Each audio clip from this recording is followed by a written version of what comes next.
Hey, what's up, guys? I just got finished my interview with my friend, your friend Andy. He's one of the best YouTubers in the crypto space. His content is phenomenal, way better than mine. So, like this video, watch the interview if you're a crypto investor. He talks about a mistake he made on a huge prediction. He talked about how he grew his YouTube channel. He's got like 77,000 subscribers. He talks about how much money he makes. He talks about all the good stuff, where you should be investing now. All of this is in this amazing AMA with your friend Andy. Make sure you watch it. Tex and I just love this guy, and you're gonna love him too. So make sure to like this video, like it, literally do it right now, because this interview was free, and oh man, you're just gonna love it. So without further ado, here's your friend Andy and my interview with. All right, guys, I'm super honored to have with me my friend Andy. This guy, I'm no hype, Andy. Your channel is just one of the best. I feel like you know what you're doing as far as human attention, hacking. Your editing is phenomenal. Your topics, you always come with the truth. Nobody questions your authenticity. You just got a lot going on. So thank you for being on the Strip Farm channel. I really appreciate it. Well, thank you for the very kind words. I'm very excited to be here and chat with you. Yeah, your voice is so cool. Like, do you turn, let me ask you this. Do you turn on the voice when you record? You've got like this cool radio thing, or is that just like how you talk? I don't know. I just talk the way I talk in real life, I think. And maybe I'm more excited when I'm doing the videos and stuff. I don't know. I do get very loud. My wife lets me know. That's all. You record these videos all at home? Is this your home studio? Oh yeah. Yep. This is my home office. Yep. Yeah, it's awesome. I see you got a YouTube, what is that, a plaque in the background? Oh yeah, my silver play button. Yes, one of the fun accomplishments in life. So yeah, I don't have one of those, but I do have a coffee mug with my head on it. So, you know, that's I don't want to brag. Impressive. That's right. Maybe a more impressive accomplishment. I don't know. So let's talk about how your come up, right? Like, who are you? How did you get started talking about finance and specifically you talk a lot about crypto on your channel. So how did that all happen? How'd you get started? Yeah, so I mean, this channel is something, honestly, I sat on the idea for probably the better part of 2 years. And my life was just busy enough with my normal small business, day job, that I just kept backburnering it. And then, thank you for at least one good thing, COVID. The work basically dried up in 2020, and I had all this free time, and I'm like, maybe now is the perfect time to start that channel I've been dreaming of. Because I've watched all the finance YouTubers and stuff, and they all one, I enjoy the content. I was already a big kind of personal finance, investing, wealth building geek, but then two, they make those videos where they're like, how much I made in a month on YouTube. I'm like, and that's more money than I make in a year you just made in a month. Yeah. And maybe I should go check that out. And so, yeah, June of 2020, I started your friend Andy. And I was just talking about general finance stuff, and I didn't really have a good grasp of what I was doing at first. And then I started kind of getting into a rhythm and started growing.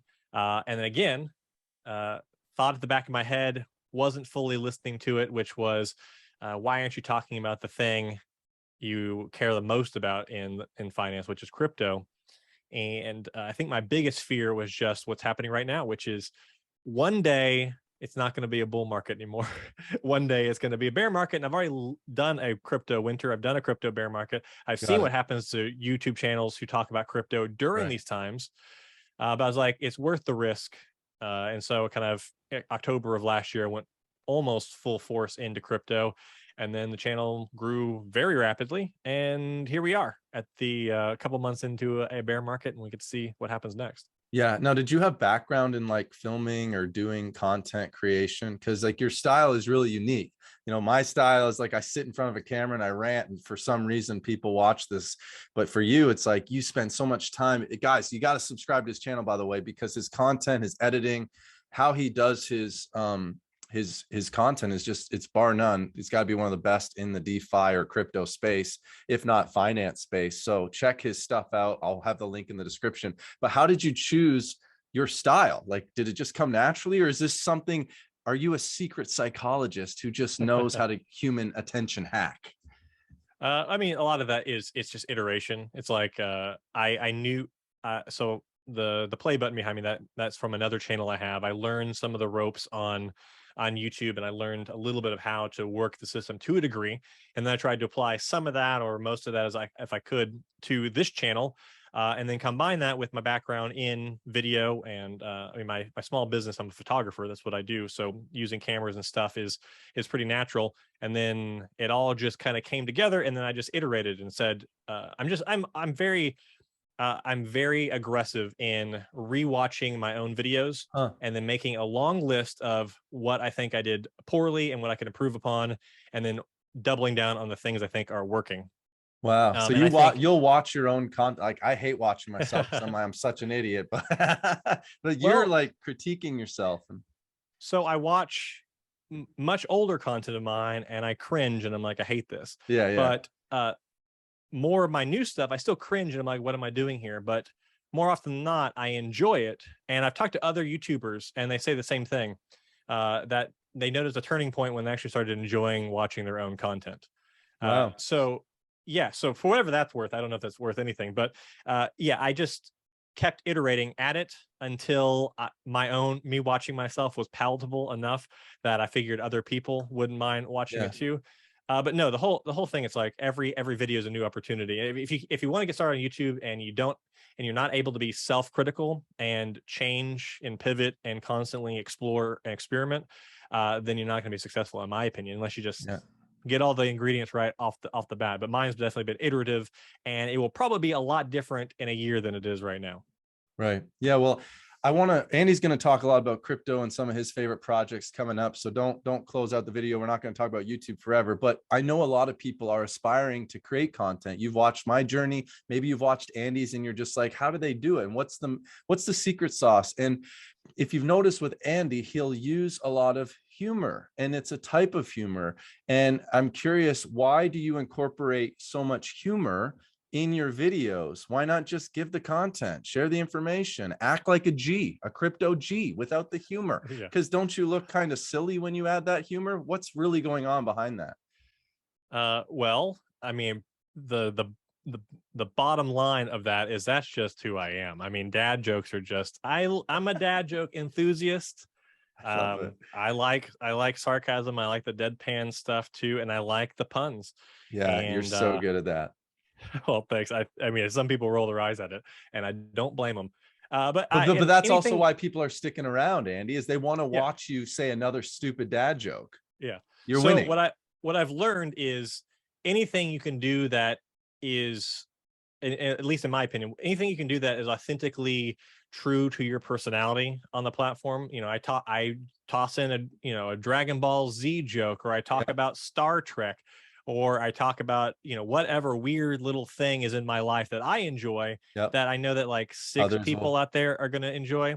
Yeah. Those are the things that help you stand out. And if you can mix that with all the other good stuff, well, then it's like a winning combination. But the deeper answer is anything that interrupts the flow of the video in a good way, in a like recalibrate the brain kind of a way, is a win. Because if you just go on and on, unless it's something that's really compelling and really interesting to your specific niche, if you want a broader reach, you have to have a way to like reset attention span every few seconds. Otherwise, they're going to click away because they're bored with you, because that's just life these days.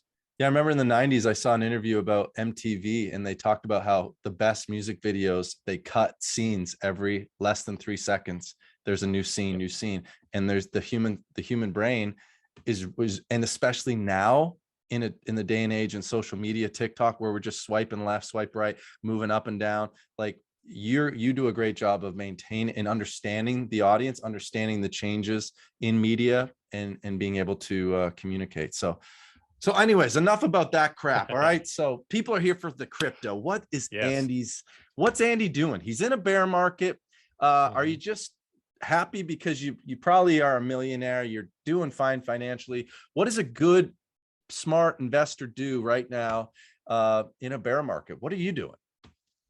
You make as much money as you possibly can, and then you buy stuff you believe is a depressed price, is undervalued now, and then you enjoy the benefits and the rewards of that purchase when the markets turn around. And that's what I'm doing. That's just trying to pump as much money as I possibly can into the stuff I believe is going to melt my face in 6 to 12 months. So tell me about some stuff that's going to melt my face in 6 to 12 months. Well, I mean, I as far as like my top projects and the ones I'm most excited about, my number one is always Bitcoin, but everyone doesn't want to hear that and they're bored with that. So Tell me I'll about this just, Bitcoin. Tell me yeah. Have about you heard this. of that? I've Can heard of I it. tell you the good news of Bitcoin? Do you have a minute? Uh, I do you love know? that. Yeah. Do you know what's going to happen to your money? Anyways, um, so I'll skip the Bitcoin, but if anybody's who's Well, been on my wait, no, channel, no, don't skip it. How are you playing Bitcoin? Because there's a lot of ways to oh, play. You got hydro whales, you got miners, you got just buy the crap, buy and hold, hodl. What are you doing? I'm buying Bitcoin every single day, dollar cost averaging. Whoa. Right now I'm buying $100 or $150 of Bitcoin every single day, and Unreal. when it hits certain price points, I do a big bulk buy. Like when it hit just under 20, I bought another full one. So I just try to have capital ready to deploy in that way, but then also just buying it every single day during a bear market. Totally on board with that. I'm also investing in Bitcoin miners. So I've got 6 Bitcoin ASICs out in the Texas desert right now, churning away, making me Bitcoin even while I sleep. And I plan Love to at that. least double, if not triple, that position before year's end, because that's an investment that if you, lots of people think, oh, it's such a long break even time. I'm like, I don't care if it takes me 2 years to break even on those machines, because they're going to run for 4 to 5 or maybe longer if Bitcoin goes high enough. And then just at that point, it's only the power cost to buy me very discounted Bitcoin, essentially. I've already seen this with my GPU mining rigs. At the height of the bull market, my completely paid for mining rigs, which cost about $100 each month to run, were bringing in $1,400 to $1,500 worth of crypto every month. So I was spending $100 a month to get $1,500 worth of crypto back. Yeah. So when you have paid off miners, it's just like this like cheat code in crypto. But It's that's better than the real main. estate at that point, Oh yeah. Uh-huh. So, Until because it's not. Yeah. yeah, yeah, exactly. But a guy like you that is patient, you're not always Mhm. like, crying that we're not in a bull market. You understand how markets are cyclical and you're patient. You dollar cost average. So can I ask, so you're spending about 150 bucks a day. What platform are you using to do that? Just in case our viewers are like, I want to do that. What do you use to do that? So you're not thinking about it, it's just an automatic thing. Yeah. So I mean, if you're dollar cost average in Bitcoin, I highly recommend Strike. There's like no fees. You can do up to $1,000 per week. That one's great. But I Okay. use KuCoin. So Oh, cool. Okay. I just send over US DT onto KuCoin, Right. make sure I have enough to pay for the entire week, and I have like 6 or so dollar cost average bots buying different stuff Right. every single day. Yeah, and I recommend using Celsius. I think it's going to be a great platform that lasts for a really I long time. hear good things about it. All right. All right. So let's talk. You said Bitcoin's kind of your number one. And I love that because you're not embarrassed to say that, because in the end, you're right. Bitcoin, all these other crap coins are going to fade away. Bitcoin, the OG, is going to be here for a while. I'm a So crypto boomer. I'm proud of it. exactly. So I love that. Okay. So Bitcoin, what else do you got? What's the other secret sauce Andy's looking at? I mean, if you've watched my channel at any point, you know that I love Flux. It's actually, so even though Bitcoin is my highest conviction crypto place to invest, it's not actually my number one position. My number one position is still Flux. It just far Wow. outperformed Bitcoin. Um, Now, are you paid to say this right now? yes, I'm contractually obligated to say that. No, I'm not paid by Flux. I've been in that project since 2018. And yeah, as to take one quick step back, what you just said a second ago is like one of my number one pieces of advice for new people. It's like, if you can just not think short term, if you can be a longer term thinker, if you can think beyond a year, there's so many opportunities to win in crypto. So anyways, Flux Yes. 2018 was when I first dipped my toes into Flux and I saw the potential, and now I'm still enjoying reaping the rewards from that one. I love Flux, I love Pre-Search, and I love Cadena. Those are probably my top 3 other than Bitcoin. I was talking with James Pelton, and he's got all these Cadena miners. Mhm. Do you have miners as well with Cadena? I have one Cadena ASIC. I'd like to have some more. They are pricier prospects, and the price value on those is not quite where I want it. Before I jump into it, maybe another month or two, if prices continue to drop. They've been looking really good and really close, but I'm not ready to jump into those yet. Yeah. Probably will. Um. So Okay, well, that's cool. So those are the projects that Andy's looking at right now. He's talking about dollar cost averaging, guys, and Mhm. having a long-term perspective. And I love that. So, but let's talk about outside of just crypto. Like, do you are you married to crypto, or do you date crypto and you also date a little bit of real estate? You date a little, I talk about the four-legged stool. I talk about, stocks, crypto, real estate, and e-com. Do you have sort of a portfolio where you want to have 20% in this asset class, buy some gold? Like, what does your overall portfolio look like? Do you invest in other asset classes outside of crypto? Yeah, so I mean, I have we have nearly six figures in the stock market. It's obviously not nearly as big of a position. I'm working on that one. I've been very heavy in crypto for a long time now, and when it comes to the stock market stuff, I'm very boring. I buy VTI, Vanguard Total Market, and Yep. that's pretty much it. I don't really Little think index there's a fund. few individual stocks I dabble in, but I just buy and hold them. I don't think about them, and they're very small position portion of it. Um, What portion of your overall financial portfolio is in crypto? right now, it's um, just under 50%, Wow. but if not worth, yeah. That's crazy, And guys. James Pelton said 33%, I think, of his portfolio. So well, you're it just was under 50%. a few months Your ago. It wife was like must think you're crazy. she just trust the process. But yeah, I mean, a Trust few the months process. ago, it was like 75% because everything was so Yeah, crazy. But yeah, it's just inflated. dropped down. It's um, just below 50% right now.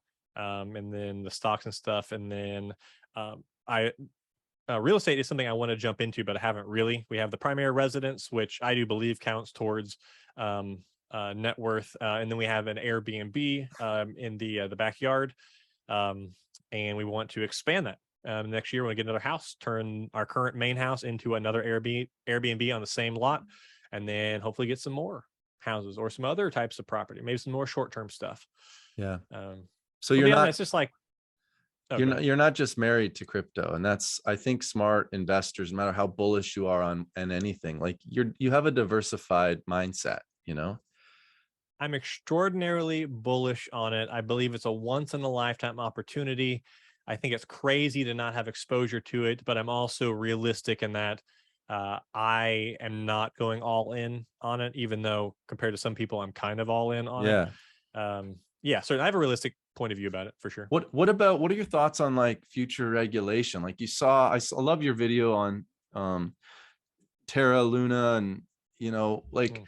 uh, as an investor, like, in fact, I joke about Celsius, but I lost $53,000 in Celsius. Not able to withdraw it. It's gone. They filed bankruptcy. Who knows if I'll see any value in exchange for those assets? But my question to you is, like, as an investor, like, do you long for regulation on stable coins, on things that will help make the institutions not laugh at crypto? Because right now you're like, well, it's a once in a lifetime opportunity, but is it, unless we get some of these regulations? I don't long for regulation. I would prefer no regulation and just everyone manages everything themselves. But I don't think that's a realistic way to view it. I think regulation is inevitable and probably a net positive for most people over the long haul. So my hope is I'm longing for hopefully good and productive regulation.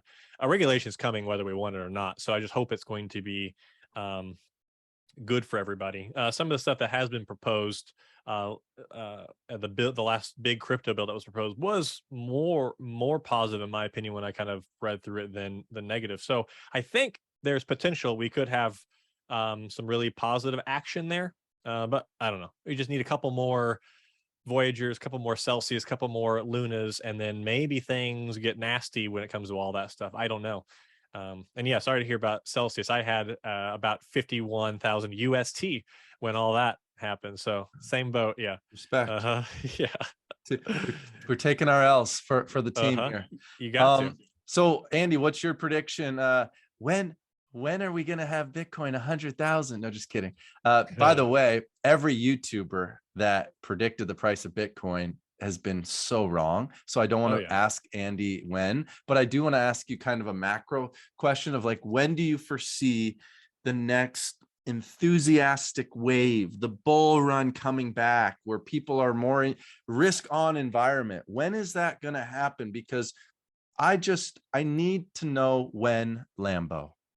Yes. The most important question of them all, when Lambo, when moon. So, I mean, I will go ahead and throw myself into that same bucket. In 2021, I said on Twitter, I'm like, we're going to see 6-figure Bitcoin this year. I was convinced. Really? I thought all the correct. I didn't know that was, you were one of those voices. No, I love that it's you're fine. owning it though. Okay. So, Oh, I mean, I'm good with owning all the mistakes as well as, I mean, I don't know if it's as much of a mistake as it's just being overly yeah. optimistic. Yeah. I just really felt like everything was falling into place. But you can't predict what market factors will change in a heartbeat, and everything just, shifts. So, I mean, I think we can still see a lot more pain in this bear market. I would love to be wrong. But I can see us going for at least another 6 months, another 12 months easy, maybe longer. I mean, the last crypto winter was about 2 years. So sure, why not? We could do that again. I've have such incredible returns from all the money I put in during that time. So I am just like, yeah, it's less boring. I mean, yes, it's boring. My channel's growing slower. People are less enthusiastic. People are giving up, capitulating, et cetera, et cetera. But very excited because there's so many incredible like ways you can make money long term if you utilize these times right. So last time this happened, I'm like, if this ever happens again, here's what I'm doing, and those are the things I'm doing right now. Good for you. Yeah, and I tried to just build up income as much as I could. I'm trying to build even more income now, so I can just dump it into the market when things are ripe for opportunity. So currently, who knows? But maybe upwards of a 2-year long bear market, and then maybe we'll see the mystical 6-figure Bitcoin in 2023 or 2024 or something. But who knows? Right. Now, what do you think of the DeFi space? I know you're not primarily just the DeFi guy, Yeah. but do you think now that so many of these projects have either rug pulled or I call it the Ponzonomics to them has kind of been revealed? Do you feel like those type of projects are going to play? Is there a role for those in the future, or do you think the consumer, the investor, the person putting $1,000 or play money in it is just kind of tired of them? Well, I mean, last cycle I saw that it's a different version of the Ponzi-nomic stuff. It just came in a different flavor, a more simplistic flavor. I think every bull cycle is in a incredibly wild west, unregulated space is going to have stuff like this pop up, and there's tons of people who are either going to give it another try or like see other people making money, and so they throw money at it. At peak this cycle, there was like just under 400 million active crypto users out there, and there's nearly 8 billion people on the planet. So sure, we'll see it all again in different versions, in different ways, and bigger probably the next time. I think some of the Ponzi-nomic utilizing projects we saw this time, 1% of them will survive in some capacity. They'll pivot and make it to the next cycle, but 99% will fail. And last cycle, there was its own share of various things like the masternode projects or just random proof of work projects that popped up, and 99% of those died and failed. But if you can just get a piece of the 1%, you can do really well. Right. James told me to ask you about like you have like a favorite node project or something. Which one is that? Flux probably is what It's he's talking Flux. about. Yeah. Okay. Oh, yeah. I got to look into that one. Is that something still I should look into, or is it like, you missed the boat, brother? I mean, I haven't really sold much of my Flux, even when it went crazy. I still think there's bigger, brighter things out there, but I could be a total, dummy and just have missed my opportunity. I think there's still a lot of upside for Flux. It was still very under the radar, even as it was doing really well. Right. And it still pays me quite a bit every single month without even thinking about it. And they have a real like business plan and really cool utility and incredible people developing real use cases and stuff on it. It's like decentralized Amazon Web Services. It's Amazon Web Services for crypto. Right. And it's cool. And they've got a lot of cool things going on. That's cool. What can I ask you one last thing before we get into the lightning round here? What's been like the best, I don't know, investment move or DeFi play or crypto play thing that you've done that you've made the most money on? Well, I mean, Flux is my number one. It's the one I've made the Flux? most money on. Okay. Yeah, in 2018, Flux launched. I saw the announcement on the Bitcoin Talk forums, which is where all the altcoins were also announcing as they launched. I put my miners on it, and I started mining like 900 to 1,000 Flux per day. And keep in mind, my same miners will mine like 2 per day right now. And I started putting a little bit of money into it. I think all told, I put about $8,000, $9,000 of my own money into Flux, and then I probably put maybe $3,000 or $4,000 worth of electricity into Flux. So let's call it $15,000 into Flux. And today it's still worth $250,000, I believe. Last I looked. Amazing. So huge upside. And it still pays me thousands of dollars every month in node profits and stuff. But as far as like non-traditional things that highest return, it's just like betting on myself and like the things I feel conviction to do and chase, the things that everyone tells me is a stupid thing to chase, and I'm like, I have a gut feeling. Yeah, those have all been my most lucrative endeavors. Even though I have like 10 failures before I get to those things, the fact that I'm still chasing them and determined has worked out very nicely for me. yeah, I love that, man. And I was telling Andy off camera, just that's my desire this year. I started this YouTube channel in January, really just as an experiment to see, hey, can I fail at something? You know, rather than like putting all this pressure on, I got to hit this subscriber growth or I got to be at this financial place at this time. It's more of the like, I don't want to be a guy sitting on my rocking chair at the nursing home asking myself, what if? Just try stuff. And you guys, like the way Andy delivers his content, totally different than mine. The way I deliver it, totally different than James Pelton. But like there's room for all of us on YouTube, and there's room for you too. And so, you know, anyways, I love the value provided. I love all the stuff you're doing. You're reminding us to have a long-term perspective. I want to hit you with the lightning round, but before I do, is there anything else you'd want to say to the crypto investor watching this channel and this content right now? Well, I want to say something about what you just said, which is one of my mantras, which is I would rather fail chasing my dreams than to have never tried and wondered that kind of what if for the rest of my life. It's like that nagging feeling in the back of my head. If I don't go chase that thing, then I'll never know. And it could have been my greatest success, and it could also be my greatest failure, but there's no way to know until you actually put some action behind those thoughts. And I highly recommend it. Yeah, the greatest failure is just not trying. All right, guys, the lightning round. Andy would have special effects and have freaking, you know, Jake Paul knocking out somebody because it's relevant. The fight's coming up. He's tying in cultural moments to he would do all that. But me, I'm not going to do that. We're just going to say the lightning round. I like it. All right. So, bro, what are you reading or watching on Netflix right now? Well, we just finished Stranger Things season 4. And next up in the queue is I really want to watch RRR. Have you watched that? No, bro. It sounds like it's rated R.